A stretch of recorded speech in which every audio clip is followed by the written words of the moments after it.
I'm Lee Spencer with the RacinBoys, and I'm with Kurt Busch. You won the Busch Pole Award. I mean, how cool was that? That's something I've been trying for years, to go out there on Friday and lay down those lap times. This year changed a lot for me because I was a character of routine, and with that meant we start in race trim and then switch over to qualifying. This year, Billy Scott said, I don't like to burn that extra set of tires. You're a veteran. We're doing it this way. And we would unload in qualifying trim. So there was a lot of focus for us on Friday, and that also blends in well with stage 1 points that you're trying to achieve. And so getting on the pole, it's the best chance to get those stage 1 points. The other cool thing about that was you had great track position this year. You had great pit boxes. I mean, getting off to the right foot on Friday sets you up well for Sunday.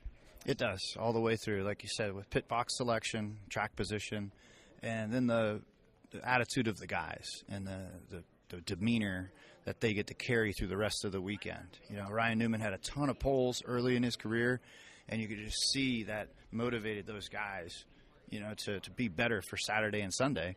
And you get to kind of start off with the big bang on the, you know, having Friday as you were the winner for Friday. You had a phenomenal comeback at Phoenix, and then it all went to crap. And is there anything that you could have done differently there? I suppose passing the pace car was a fundamental mistake that shouldn't have happened. I wasn't even trying to. It made no sense to me. And so with that penalty, that put us very far behind. But yet, we got all the way back in position. There was a call on the radio that said 50-50 chance on if we pit here or if we're supposed to stay out. I took the ball and said, if I am able to end up on the front row, which meant if 6 guys ahead of me pit, and 1 stays out, I'll end up second. That was the math I did. Everybody pitted but Eric Jones, so that meant I was going to restart second. I'm like, the winner usually stays out with 60 to 70 laps to go at Phoenix. It happened with Kenseth the year before. It happened with Newman, I think the year before that, or maybe the year before that. It all made sense. We were right there in position, and we got swiped by somebody throwing a Hail Mary. It happens. The toughest lesson of all of this is we were in that position. Can't be in a desperate position. You have to have points stashed away. You have to be ahead of that to not get stuck in that little spot. But the equivalent would have been, you know, NFC Championship game. You know, you're leading, and somebody throws a ridiculous pass and a catch happens, and then you don't have a shot at the Super Bowl because you lost off of a Hail Mary. That's kind of the equivalent. You guys had a balls-out run, though, coming back. I mean, it was one of the most masterful drives I've ever seen, and I give you props for that because you never let us down. But overall, you had a really phenomenal year, a solid year. The numbers were great. I mean, what do you credit it to? The consistency that we had was amazing, and I credit it to Billy Scott and the level of professionalism that he has with his guys and the confidence that he had with all of his setups. It taught me more tricks. It taught me new things. And I loved giving back to him to make him a better crew chief as fast as I possibly could. And I think it was Loudon, July.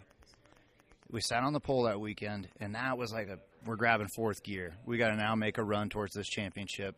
We've done all the newness and the vibe of learning each other. Now we're going to start going back to all these tracks for a second time. Let's roll. So that's how the season went for us. We were very consistent, and I enjoyed it.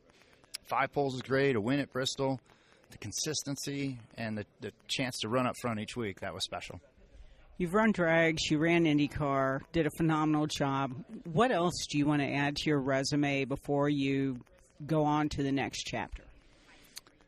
There's some bucket list races, sports car stuff like Le Mans, the Bathurst 1000 in Australia.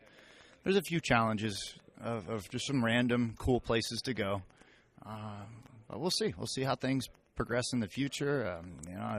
Baja 1000, I was always interested in doing that, and Monster Energy is a heavy player out there. You never know. Could do some boat racing, too. With your old friend Joe Garrone? Yeah, I got to get some sunscreen for that. I get cooked out by the water. And what plans do you and the lovely Miss Ashley Busch have for the off-season? To enjoy one another's company, literally after the Vegas banquet, if my little brother won or Harvick won, I was going to stay and party. But, Joey, I'm okay with Joey. Joey's cool. But we're on a red-eye flight out of here, and we're going to relax. We are going to kind of go off the grid. Anywhere in particular? South Florida. She has a place down in the West Palm Beach area, and that's where polo season gets kicked off. Well, work on that tan, and we'll see you sooner than later. Very good. Thanks, Lee.